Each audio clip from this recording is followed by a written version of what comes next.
Welcome to Chicago, my hometown. Chief Berry, thank you for that introduction because it was brief, and that's what I like. At this point, one way or another, people know who I am. And let me also thank our outstanding mayor of the city of Chicago, Rahm Emanuel, for hosting us. I know that thousands of you from federal, state, county, local, and tribal agencies have been working hard to share strategies and solutions to better serve and protect all of us, and we are profoundly grateful for your work. I do hope that you've gotten a little time to enjoy my hometown as well, because there is fun to be had here. Somebody clapped. Now, even as we meet here today, though, another gathering of police is taking place in New York. Randolph Holder was born in Guyana to a family of police officers. His dad was a police officer. His grandfather was a police officer. And after his family came to America, Randolph followed in their footsteps and joined New York's finest. A week ago today, a shots fired call came over the radio. And as Officer Holder chased down a suspect, he was shot and killed in the line of duty. Officer Holder didn't run toward danger because he thought of himself as a hero. He ran toward danger because he was a cop. It was part of his job description, part of his calling. It's why so many of you wear the badge. Every day, you risk your lives so that the rest of us don't have to. You serve and protect to provide the security so many Americans take for granted. And by the way, your families serve alongside you. And as you serve, America places very high expectations on you. Expectations that cops across America work every day to meet. So I want to start by saying on behalf of the American people, thank you. Thank you. Thank you. This country is safer because of your efforts. Look at the statistics. Over the last 20 years, police have helped cut the violent crime rate and the homicide rate in America by almost half. It's an astonishing statistic. Today, Americans are nearly half as likely to be the victim of an aggravated assault and less than half as likely to be the victim of a robbery. And even lesser known are the countless acts of kindness and support, helpfulness that your officers perform in your respective communities each and every day. So I want to be as clear as I can be. I reject any narrative that seeks to divide police and communities that they serve.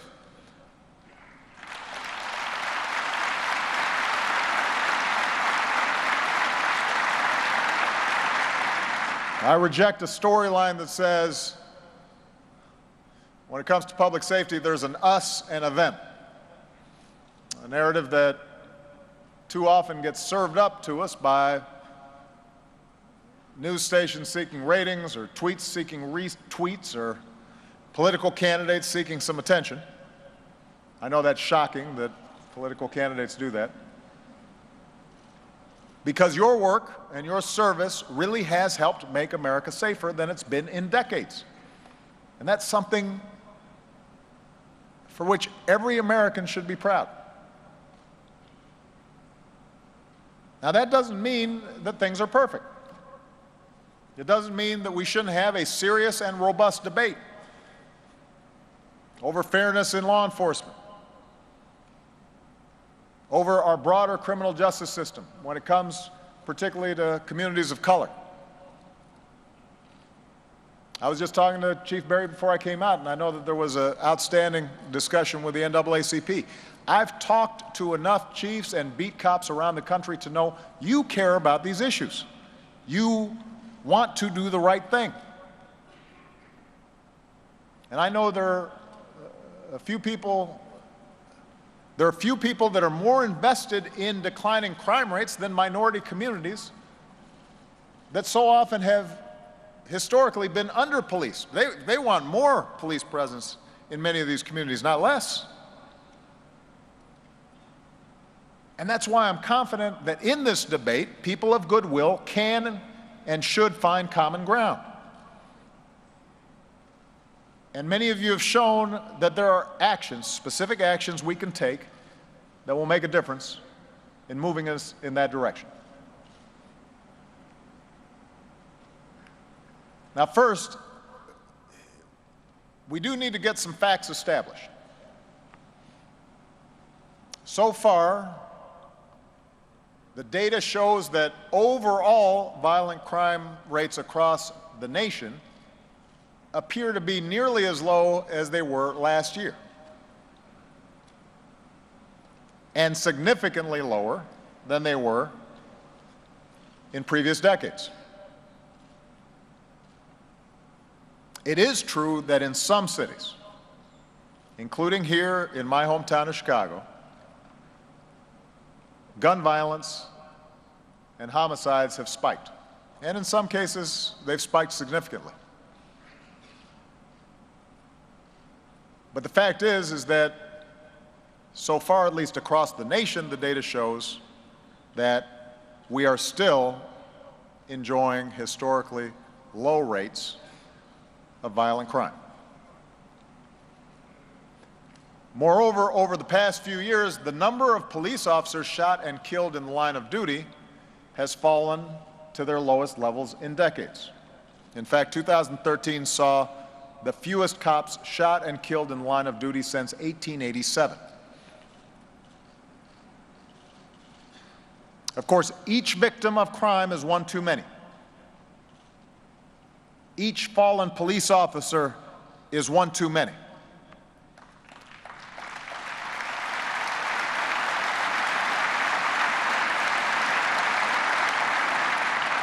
I've spoken to too many families of the fallen, including right before I came out here,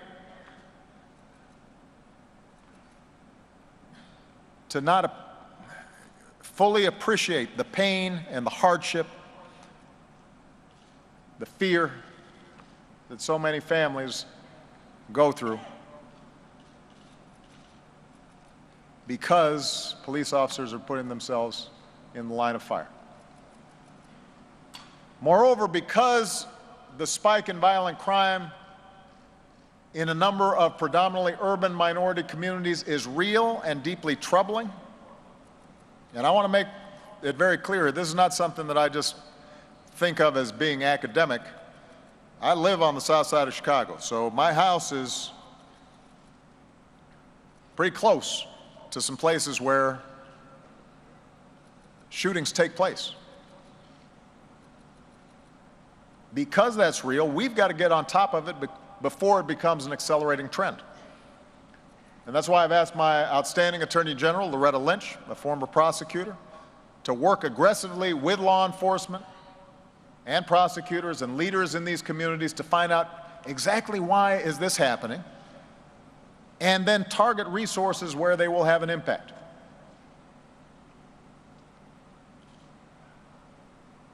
So, for the remainder of the time that I am in this office, and then as a private citizen, I will do everything that I can to encourage cooperation and work hard to make sure that the work that's being done by law enforcement is appreciated and supported,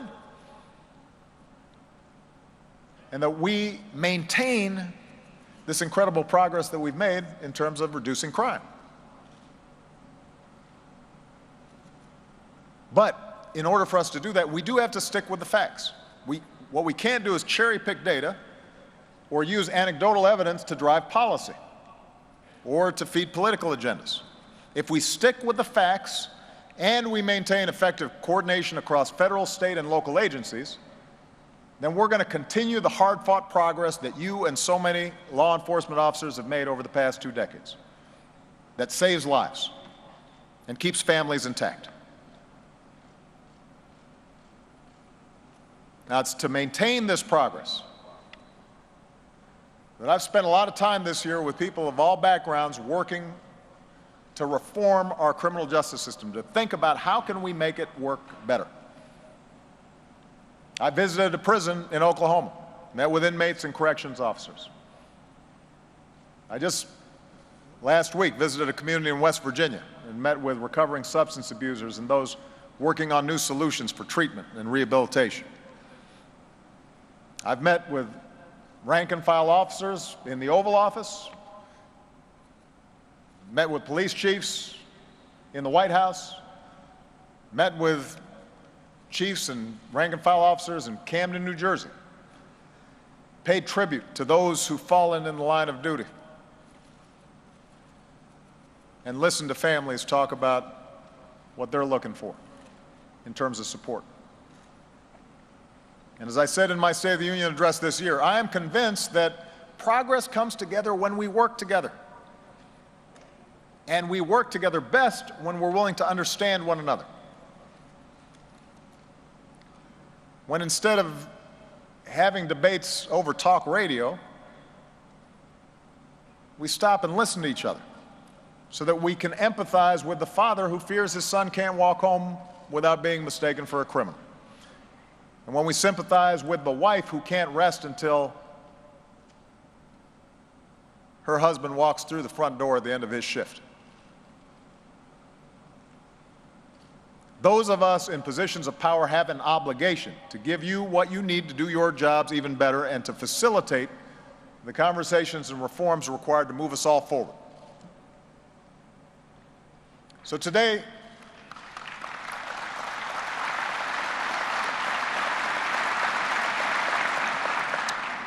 I'd like to focus on 3 things.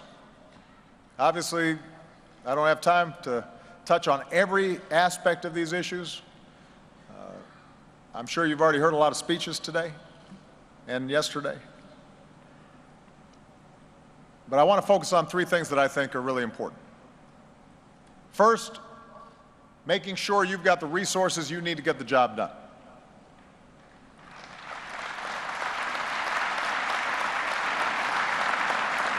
Second, criminal justice reforms that will make the system smarter and fairer. And third,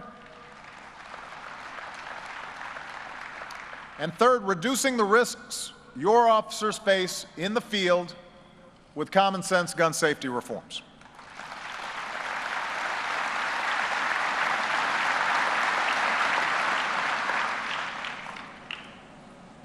We need to start by supporting you, the men and women who walk that thin blue line. Over the past 6.5 years, my administration has invested more than $2 billion to retain or hire 10,000 police officers. When state and city budgets were paralyzed during the economic crisis, we stepped in to save the jobs of thousands of cops. Right now, we're helping make sure departments throughout the country have the equipment they need, like bulletproof vests, and the training to use that equipment. We've opened up data so that police departments can use new technology to spot patterns and stop crimes. And we're setting aside radio spectrum for first responders so that for the first time in history, America's police departments will share a single network.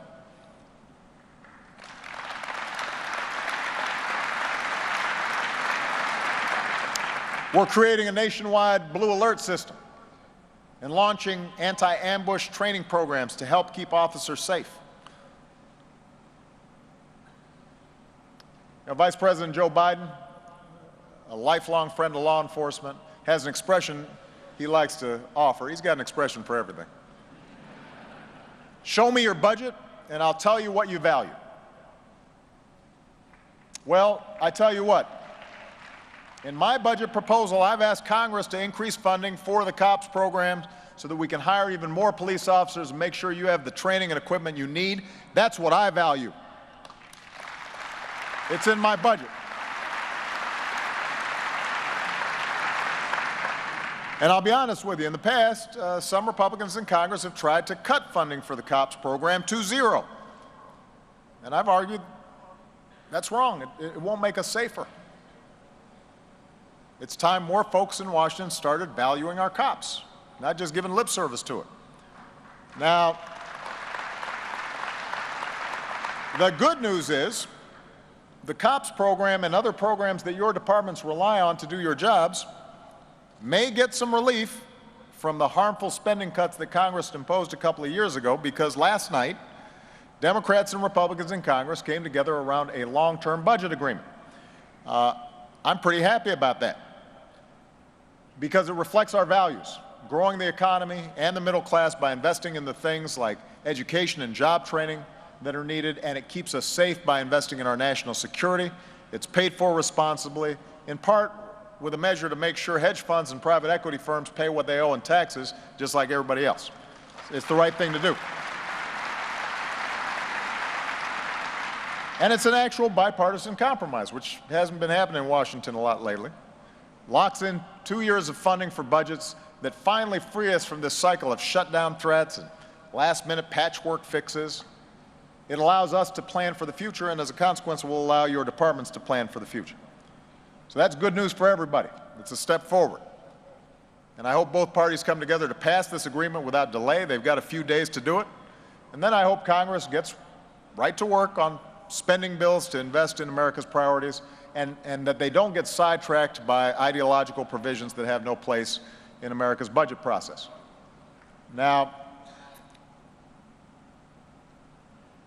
I believe that valuing law enforcement starts with making sure that it provides you the resources you need. But I also think it means more than just funding our priorities. Money helps. More police officers help. But we've got to do more. So the second thing I want to focus on is fundamentally reforming our criminal justice system to make it smarter and fairer and easier for your officers to do their jobs safely and effectively. Now, this is not an easy conversation to have. First of all, we all care about keeping crime rates low, and things have been working, and so a lot of folks say, what's the problem? But for generations, we've had African American and Latino communities who've pointed to racial disparities in the application of criminal justice, from arrest rates to sentencing to incarceration rates. And all too often, those concerns, no matter how well documented, have been brushed aside. And we can't have a situation in which a big chunk of the population feels like maybe the system isn't working as well for them. At the same time, too often, law enforcement gets scapegoated for the broader failures of our society and our criminal justice system.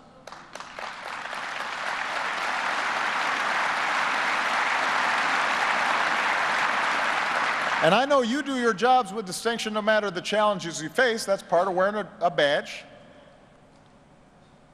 But we can't expect you to contain and control problems that the rest of us aren't willing to face or do anything about.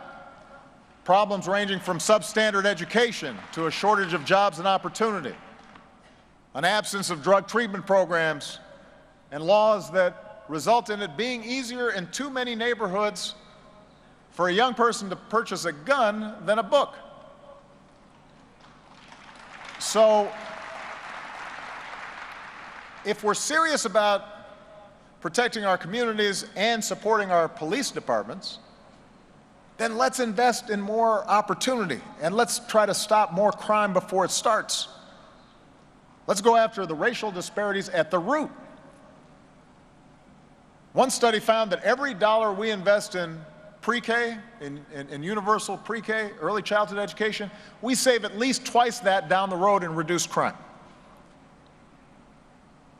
Getting a teenager a job for the summer may cost some money, but it costs a fraction of what it will cost to lock him up for 15 years.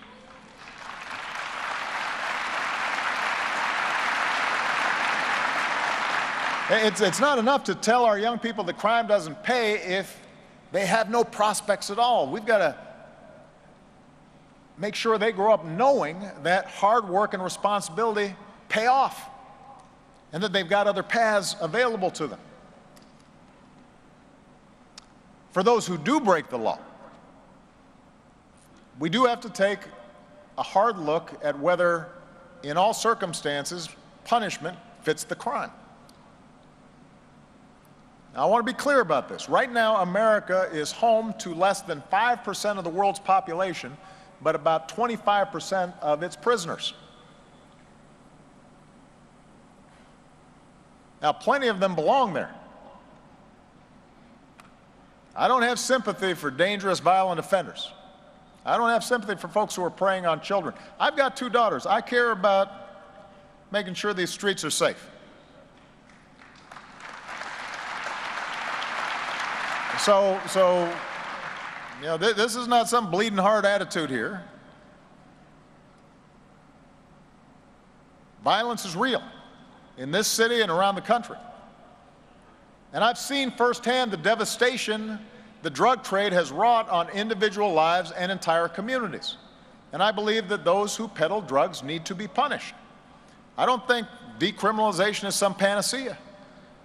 You know, but down in West Virginia, you'd hear stories of families where these are good folks whose children were getting caught up in drugs, and young people suddenly overdosing 3-4 times, getting caught up in the criminal justice system themselves because they were hooked. But it's also important for us to acknowledge that our prisons are crowded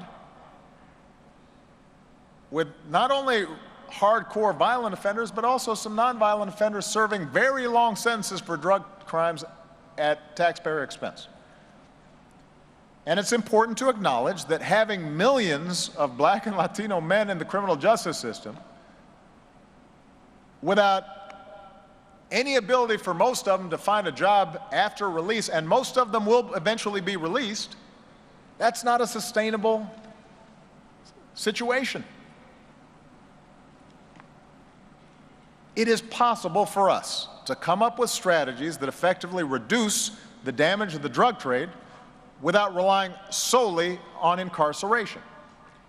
And the reason I say that is because we've seen states and local police departments and law enforcement do it. States from Texas to South Carolina to California and Connecticut have already reduced their prison populations over the last 5 years and seen their crime rates fall. So let's take some of the $80 billion we spend each year to keep people locked up, not all of it, because like I said, some of those folks you want behind bars. But let's look at the system and see where areas where we can use some of that money to help law enforcement go after drug kingpins and violent gangs and terrorists. And if we can get some with a drug addiction or mental health issue into treatment, that may save us some money that allows us to put a murderer in that jail cell instead. When we do that, we're not just making it more likely that a nonviolent offender can be reintegrated into society. We're making the entire community safer. If rehabilitation programs help a prisoner become a skilled worker instead of a hardened criminal, you are less likely to have to arrest that person again and again and again and again. And you know, I can't thank the chiefs enough here, because a lot of you are out front on this issue and you've talked about it. I know because I've met with you on it. Now, in a hopeful sign, good people in both political parties are actually ready to do something about this. Just last week, the Senate, which basically gets very little done, as you may have noticed, the Senate voted to move forward on a bipartisan criminal justice reform bill. And that bill would cut back on mandatory minimums for nonviolent drug offenders. It would give prisoners time off their sentences if they complete programs that make them less likely to commit a repeat offense. It would invest some of those savings in law enforcement so you've got more resources that you need. And there's a similar bill in the House of Representatives. So this is not something I get to say very often. I am encouraged by what Congress is doing.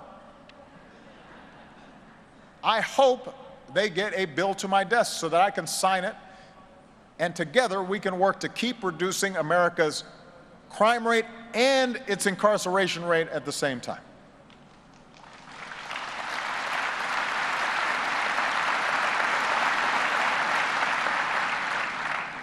Now, even if we pass bipartisan reform, we are still going to have communities that experience a disproportionate amount of crime. In every big city in America, and some small ones, folks know where are the neighborhoods where crimes are taking place, disproportionately. And in some of those communities, we've still got work to do to restore trust between law enforcement and the citizens they protect and serve. This is also a hard conversation, but I hope you don't mind. I'm going to go ahead and have it. It's one of the benefits of not having to run for office again.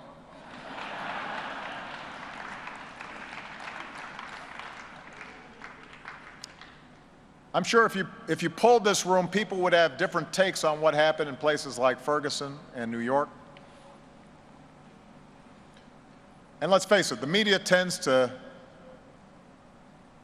focus on the sensational and the controversial, and folks on both sides who say stuff that's not designed to bring people together, but oftentimes makes the situation more polarized. And as a society, we tend to lurch from shock to complacency on these issues. And I'm suggesting we have to resist that impulse.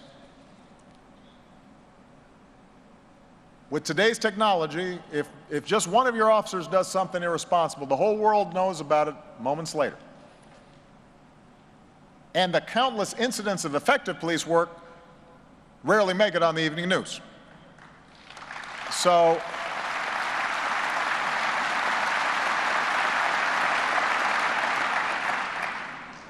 it's important for us not to just pounce and jump on anything that happens and immediately just draw conclusions. We've got to resist the false trap that says either there should be no accountability for police, or that every police officer is suspect no matter what they do. Neither of those things can be right.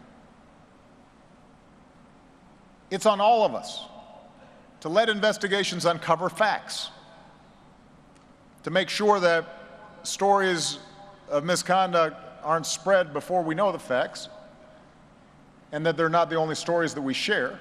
Because, as I said before, every day your officers aren't just stopping crimes, they're responding to emergencies and protecting victims of domestic violence and volunteering to coach Little League and refereeing pickup games. Those stories need to go viral as well.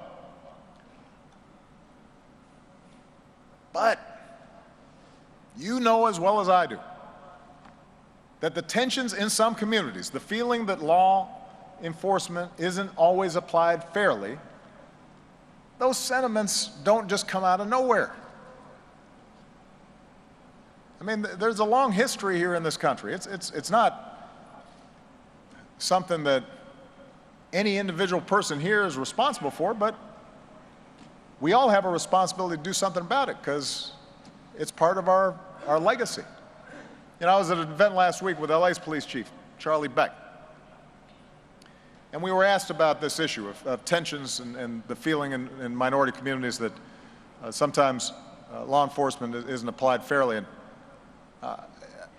I repeated what I've said before, which is that there were times when I was younger and maybe even as I got a little older, but before I had a motorcade, where I got pulled over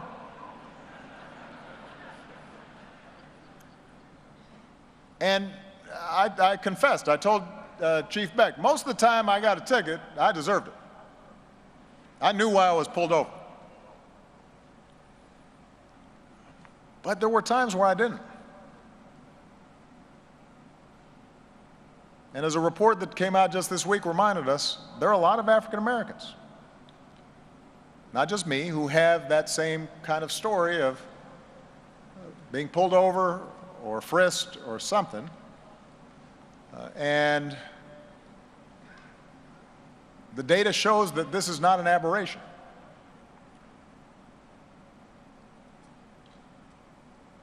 It doesn't mean each case is a problem. It means that when you aggregate all the cases and you look at it, you've got to say that there's some racial bias in the system. Now, problems of racial justice or injustice have been running themes throughout this country's history in every institution. In every institution. And by the way, bias and stereotypes oftentimes go both ways. So eliminating bias is not something that falls on the police alone. The good news is our divides are not as deep as some would like to suggest. I will tell you, I don't know anybody in the minority community that does not want strong, effective law enforcement. I don't know anybody who doesn't want their kids to be safe when they're walking to school or playing in a playground. Everybody should understand that police officers do a dangerous job. Nobody wants to see police officers hurt. The question then is, how do we bridge these issues? Concern about fairness and a concern about effectiveness in making sure the police officers get the support they need. That's why I set up a task force on 21st century policing last year that came up with detailed recommendations that departments and officers can implement to keep building trust. And I appreciate all the members of the IACP who joined, fellow officers and community activists and young people as part of that task force. I would urge all the chiefs here and all of you who are interested in this to look at the task force recommendations, because it was really interesting. You had people who were protesters at Ferguson sitting with police officers and police chiefs, and they came up with some shared recommendations. It talked about having open data and independent investigations to make sure the system was fair. It talked about helping law enforcement work with schools and businesses and youth groups so that kids who want to make a difference in their communities say, when I grow up, I want to be a cop. Right here in Chicago, Mayor Emanuel and the Chicago PD have spent the past few years working to build on this philosophy, forming new partnerships with ministers, putting more officers on bikes and on foot so they can talk to residents. Earlier this year, I went to Camden, New Jersey, where they used to have complete mistrust between the department and local residents, and where the crime rate was sky high. And they're now using community policing and data to drive down crime. They've got a war room with cameras trained on hot spots around the city.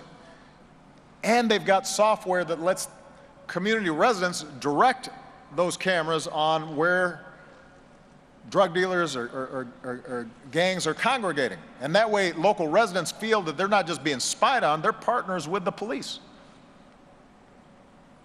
The police chief there trained their officers from the very first day. The officers would just be dropped off in the neighborhoods they were going to be serving and said, you're spending all day here without a car, figure it out.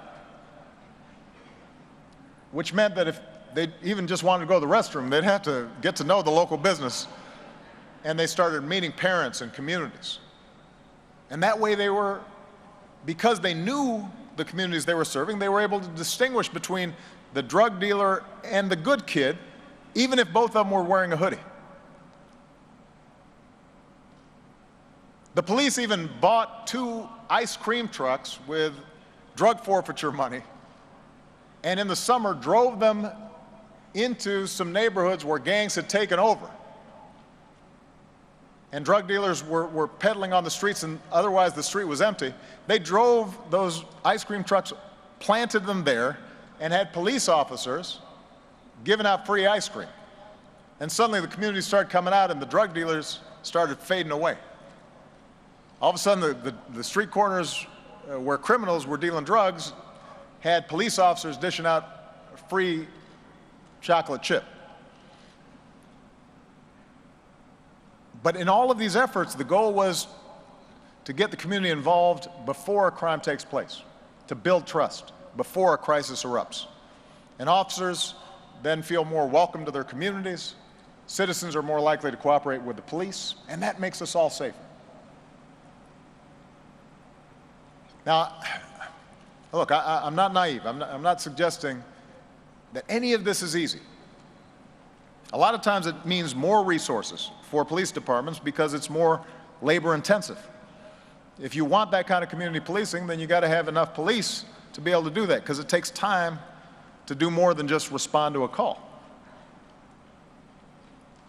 And I don't want to suggest that we're ever going to eliminate all misunderstandings or stereotypes between police officers and minority communities. It's certainly not going to happen overnight, and it's especially tough because there's more crime in these communities, which means that the police are interacting with them more than they are in some fancy neighborhoods. Good community policing has to be a two-way street. The communities that desperately need effective policing have to give police officers the benefit of the doubt. And have to work with the police department to make sure you've got the resources and support to effectively implement strategies that we know work. And the flip side of it is when an individual officer does display bias or excessive force, which is going to happen. Just like there are going to be politicians who do stupid things, or business leaders who do so. There's no profession that doesn't have somebody who sometimes screws up. Then we've got to have departments to honestly and fairly address it, and not just simply close ranks or stand down.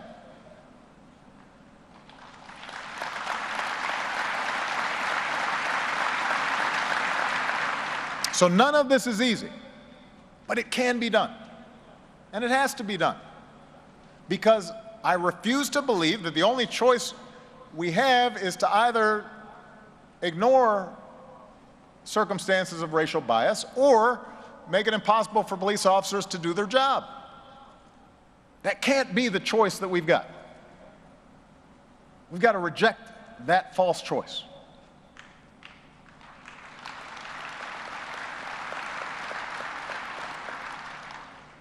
Third point, to make our communities safer and to make our officers safer, we've got to make it harder for criminals to cause chaos by getting their hands on deadly firearms.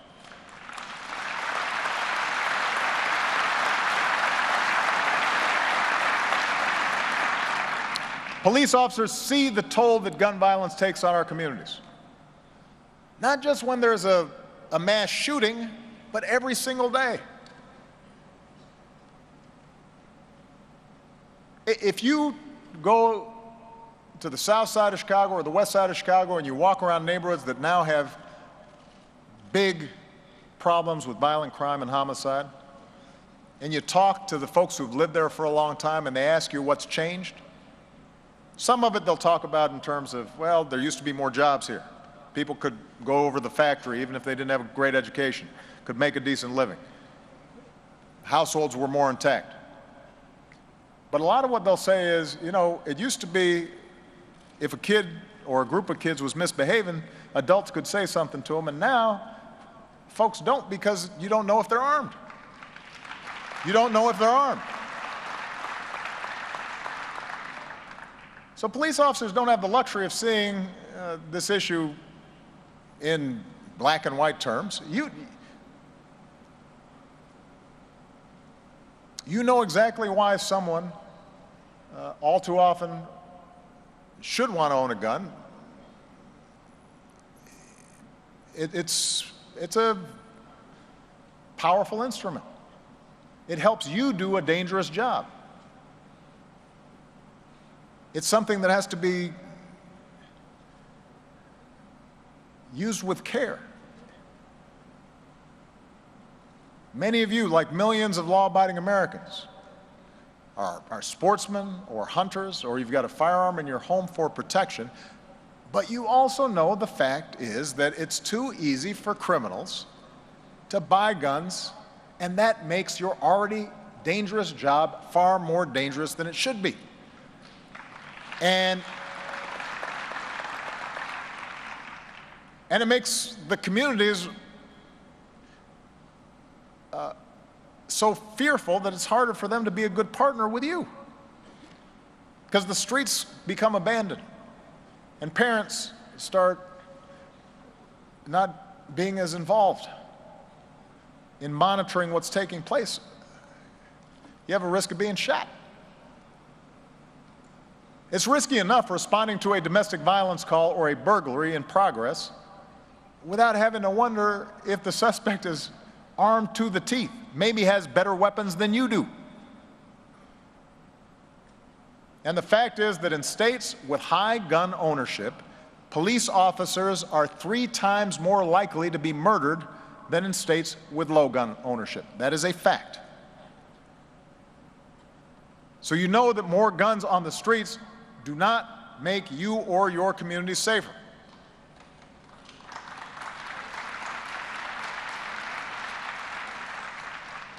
Now, one of the benefits of being president is you travel all around the country. And I do know that there is a difference in what firearms mean and how they are handled in rural communities and in urban settings. And we've got to take into account some of the regional differences that are involved. But I do want to emphasize this is not just an issue for cities. Yeah, there are those who criticize any gun safety reforms by pointing to my hometown as an example. They say, well, look, Chicago had a spike in homicides this year. They've got gun safety laws, so this must be proof that tougher gun safety laws don't help, maybe make things worse. The problem with that argument, as the Chicago Police Department will tell you, is that 60% of guns recovered in crimes come from out of state. You've just got to hop across the border. As I said before, it is easier for a lot of young people in this city and in some of your communities to buy a gun than buy a book.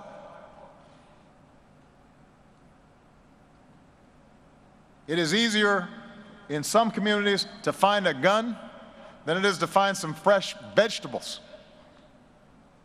and a supermarket. That's just a fact.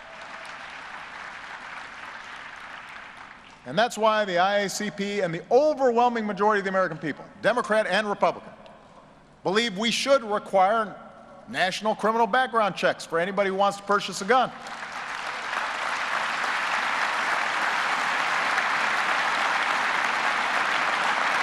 That's why the IACP believes we shouldn't sell military-style assault weapons to civilians. They don't need them. They don't need them to hunt a deer.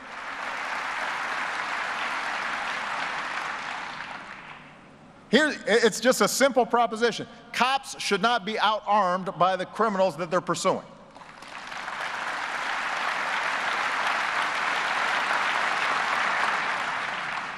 As I said earlier this afternoon, I met with families of police officers who gave their lives in the line of duty.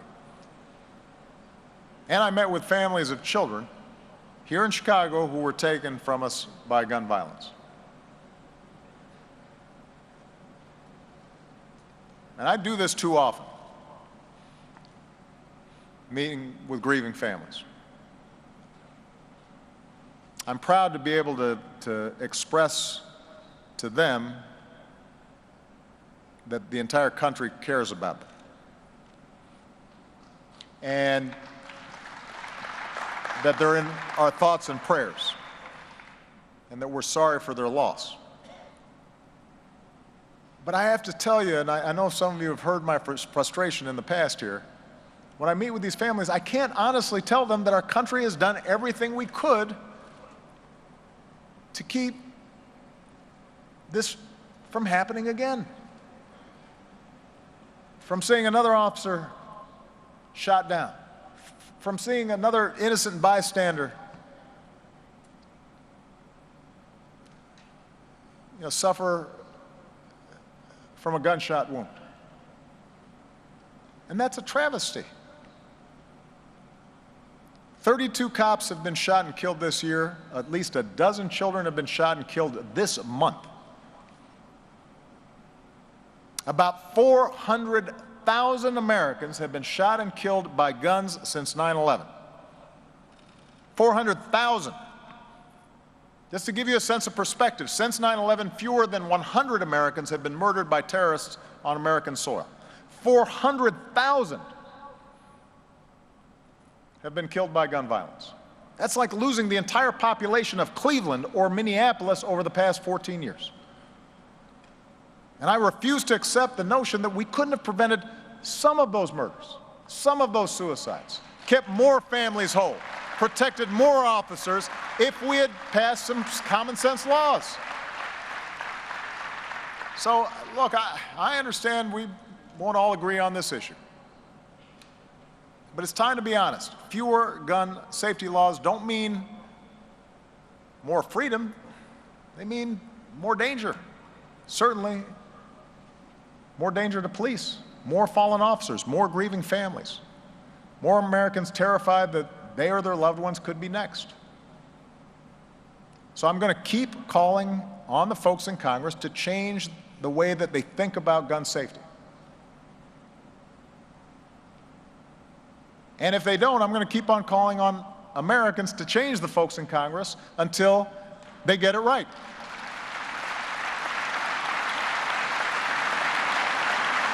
And please do not, if some of you, are watching certain television stations or listening to certain radio programs, please do not believe this notion that somehow I'm out to take everybody's guns away. And every time a mass shooting happens, one of the saddest ironies is suddenly the purchase of firearms and ammunition jumps up because folks are scared into thinking that Obama's going to use this as an excuse to take away our Second Amendment rights. Nobody's doing that. We're talking about common sense measures to make sure criminals don't get them, to make sure background checks work, to make sure that to make sure that we're protecting ourselves. So, supporting law enforcement and having a budget that backs it up, not just because talk is cheap, but actually following through to make sure you've got the resources you need. Reforming our criminal justice system so it is smarter and we can reduce crime while still reducing the incarceration rate. Restoring trust between communities. Refusing to give up on gun safety. We can take those steps. That's within our reach. We can't stop every crime. We can't prevent every tragedy. There is evil in the world. There are just some bad people. You don't know why sometimes. It just happens. You can't always make excuses for it. Sometimes you can't even understand it. That's why we need laws. That's why we need law enforcement. That's why your job is dangerous. So we can't eliminate all of that. But if we take some of the actions I just talked about, then we will be able to help you do what you do every day, which is save people's lives. We'll be able to make sure that the society is a partner with law enforcement, that we're not just sending you out there to do dirty work and then hanging you up to dry if it doesn't work out well, but that instead we're all working together, tackling these hard problems. Because after all, the goal that we share is not just a country with falling crime rates or a country where most of us are safe and all the crime is just in a few neighborhoods that we can avoid. Our goal is a country with rising opportunity and rising hopes and chances for everybody who's willing to make the effort. And I know that police officers so often see America at its worst. Yeah, that's an unfortunate part of the job. But I want you to know that in you, we often see America at its best. You don't just protect us from each other, you build a foundation so that we can trust each other and rely on each other. And that's what America's about. The idea that we're all in this together. That's the ideal. We don't always achieve it. I understand. There's partisanship and there's racial division, and we got a long history of stuff, and politicians oftentimes make it worse instead of making it better. But at our best, we're in this together. Viral last year, it was recorded in Tarrant, Alabama. You had a young officer named William Stacy who was called to apprehend a shoplifter at a Dollar General. Officer Stacy was white. The woman who admitted to stealing was black. She stole 3 eggs, she said, because her grandchildren hadn't eaten in days. Officer Stacy ordered her to wait in the parking lot, and he went into the store. And the woman was sure she was going to jail. And then Officer Stacy came out with a dozen eggs that he bought for her and her family. And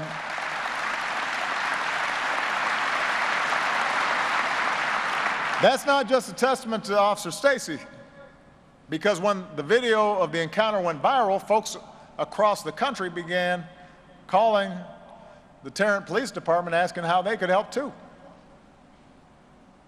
And the woman later said she had been blessed with manna from heaven, all because of one officer's kindness. He pushed my world in the right direction, the woman said, and I will never forget it. That's America at its best. That's some good police work.